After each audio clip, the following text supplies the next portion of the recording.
اسلام آباد راولپنڈی میں طوفانی بارشوں کی تباہکاریاں جاری ہیں۔ متعدد گاڑیاں پانی میں بہہ گئی ہیں۔ ڈیم کے سپل ویز کھول دیے گئے ہیں۔ نالے بکھرنے سے متعدد علاقوں میں نظام زندگی درہم برہم ہو گیا ہے۔ اسلام آباد کی نجی ہاؤسنگ سوسائٹی میں ڈوبنے والے باپ بیٹی کی لاش نہ مل سکی۔ اندھیرے اور پانی کے بہاؤ کے باعث 10 گھنٹے بعد ریسکیو آپریشن بند کر دیا گیا۔ تفصیلات اسلام آباد سے اس رپورٹ میں دیکھیے۔ اسلام آباد اور راولپنڈی میں مونسون بارشوں کا سلسلہ زور پکڑ گیا۔ وقفے سے جاری تیز بارش نے نظام زندگی مفلوج کر دیا۔ نشیبی علاقے زیر آب آ گئے۔ اسلام آباد کی نجی ہاؤسنگ سوسائٹی کے نالے میں ڈوبنے والے باپ بیٹی کی لاش نہ مل سکی۔ اسلام آباد کے سید پور ولیج میں نالا بفرنے سے سیلابی ریلا سب کچھ بہا لے گیا۔ راول ڈیم میں پانی کا لیول 1750 ایکڑ فٹ تک پہنچنے کے بعد سپل ویز کھول دیے گئے۔ 6 گھنٹوں کے آپریشن کے بعد ماڈل ٹاؤن ہمک کے برساتی نالے میں ڈوبنے والے نوجوان کی لاش برآمد کر لی گئی۔ نوجوان کی شناخت 17 سالہ حامد کے نام سے ہوئی، جس کا تعلق رحیم یار خان سے تھا۔ راولپنڈی میں نالہ لئی کی سطح بلند ہونے پر الرٹ جاری کر دیا گیا ہے۔ کٹاریاں کے مقام پر پانی کی سطح بلند سطح پر پہنچ گئی۔ محکمہ موسمیات کے مطابق بارشوں کا سلسلہ آئندہ 24 گھنٹوں تک جاری رہنے کا امکان ہے، جس کے باعث شہریوں کو ہدایت کی گئی ہے کہ وہ ندی نالوں اور نشیبی علاقوں سے دور رہیں، جبکہ انتظامیہ کو ہائی الرٹ پر رہنے کی ہدایات جاری کر دی گئی ہیں۔ پنجاب، خیبر پختونخوا اور کشمیر میں طوفانی بارشیں۔ گجرات، جہلم، ناروال، ہری پور میں جل تھلے۔ کلات میں سڑکیں اور گلیاں تالاب بن گئیں۔ تونسا میں سیلابی صورتحال۔ چشتیاں میں بند ٹوٹنے سے فصلیں اور آبادیاں زیر آب آ گئیں۔ بنیر اور سوات میں خواتین سمیت 4 افراد جاں بحق ہو گئے۔ گجرات ناروال میں موسلادھار بارش۔ ہری پور، سوابی، جہلم، سرائے عالمگیر میں بھی بادل کھل کر برسے۔ مری، گلیات اور کشمیر میں وقفے سے بارش کا سلسلہ جاری رہا۔ آزاد کشمیر میں بارش کے بعد ندی نالوں میں طغیانی آ گئی۔ متعدد مقامات زیر آب۔ لینڈ سلائیڈنگ اور درخت گرنے سے سڑکیں بند ہو گئیں۔ مظفر آباد کا ٹامی نالہ بفر گیا۔ آنے والی مٹی سے گھر اور گاڑیاں دھنس۔ بلوچستان میں بھی بارشی پانی اسپتالوں، شاپنگ سینٹرز اور گھروں میں داخل ہو گیا ہے۔ قلات میں سڑکیں اور گلیاں تالاب کا منظر پیش کرنے لگی ہیں۔ تونسا میں سیلابی صورتحال سے درجنوں دیہات زد میں آ گئے۔ لوگوں نے نقل مکانی شروع کر دی۔ چشتیاں میں دریائے ستلج میں بند ٹوٹنے سے فصلیں اور آبادیاں زیر آب آ گئیں۔ حافظ آباد اور پنڈی بھٹیا میں درجنوں دیہات پانی میں ڈوبے ہوئے ہیں۔ وہاڑی میں فلڈ کیمپ قائم کر دیا گیا۔ چکوال میں سکولوں کو عارضی پناہ گاہوں میں تبدیل کر دیا گیا۔ خیبر پختونخوا میں بارشوں سے حادثات میں قیمتی جانیں ضائع ہو گئیں۔ بنیر اور سوات میں آسمانی بجلی گرنے اور ڈوبنے سے خواتین سمیت 4 افراد جاں بحق ہو گئے ہیں۔ خیبر پختونخوا میں بابوسر ٹاپ اور شاہراہ کراکرم پر پھنسے سیاحوں اور دیگر افراد کو پاک فوج نے ریسکیو کر لیا ہے۔ سیاحوں کو ہیلی کاپٹر کے ذریعے محفوظ مقام پر منتقل کیا۔ سیاحوں نے مدد کے لیے بروقت پہنچنے پر پاک فوج کا شکریہ ادا کیا۔ پاک فوج عوام کی مدد میں پیش پہاڑی علاقوں میں پھنسے افراد کے لیے ریسکیو آپریشن۔ پاک فوج بابوسر ٹاپ اور شاہراہ کراکرم پر پھنسے سیاحوں اور مسافروں کو ریسکیو کرنے میں مصروف ہے۔ سیاحوں اور مسافروں کو ہیلی کاپٹرز کے ذریعے محفوظ مقامات پر منتقل کیا جا رہا ہے۔ پاک فوج اور جی بی اسکاؤٹس کی ٹیمیں متاثرہ افراد تک اشیاء خورونوش فراہم کر رہی ہیں، جبکہ زخمیوں کو طبی امداد بھی دی جا رہی ہے اور مشینری اور افرادی قوت سڑکوں کی بحالی پر کام کر رہی ہے۔ خاتون سیاح کا کہنا ہے کہ ہمیں مکمل بھروسہ ہے کہ کسی طرح کی بھی ناگہانی آفت میں ہماری آرمی ہمیں ریسکیو کر لے گی۔ پاک فوج کی دیوسائی میں ریسکیو آپریشن اور سکردو روڈ کی بحالی کا کام بھی جاری ہے۔ سکردو سے سدپارہ ماؤنٹیئرنگ سکول تک لینڈ سلائیڈنگ کا علاقہ کلیئر کر دیا گیا ہے۔ دیوسائی کی طرف سے سدپارہ گاؤں تک جانے والا راستہ بھی کھول دیا گیا ہے۔ پاک فوج کا عملہ باقی ماندہ سلائیڈز کلیئر کرنے میں مصروف ہے۔ فوجی دستے متاثرہ مقامات پر سیاحوں کو راشن اور مدد فراہم کر رہے ہیں۔ فوج کی جانب سے تیار پکوان کے 150 پیکٹس ہیلی کاپٹر کے ذریعے روانہ۔ آگے بڑھتے آپ کو بتائیں، وزیراعظم محمد شہباز شریف کی زیر صدارت ملک میں چینی باشندوں کی سیکیورٹی انتظامات کے حوالے سے جائزہ اجلاس۔ وزیراعظم نے کہا کہ اسلام آباد سمیت پورے ملک میں چینی باشندوں کی سیکیورٹی کو مؤثر بنانے کے لیے متعدد اقدامات لیے جا رہے ہیں۔ وزیر اعظم نے نیشنل پولیس اکیڈمی میں تقریب سے خطاب کرتے ہوئے کہا کہ پولیس عوام کی خدمت میں دن رات مصروف عمل ہے۔ مزید یہ کہا کہ پورے ملک میں عالمی معیار کے مطابق سیف سٹی منصوبے تعمیر کیے جا رہے ہیں۔ چین ہمارا دوست ملک ہے۔ وزیر اعظم شہباز شریف یہ کہتے ہیں کہ ملک میں دہشت گردی نے دوبارہ سر اٹھایا ہے۔ دہشت گردی کے خاتمے کے لیے سیکیورٹی فورسز بہادری سے مقابلہ کر رہی ہیں۔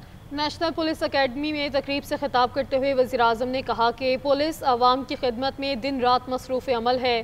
فرض کی ادائیگی میں جان قربان کرنے سے بڑی کوئی قربانی نہیں۔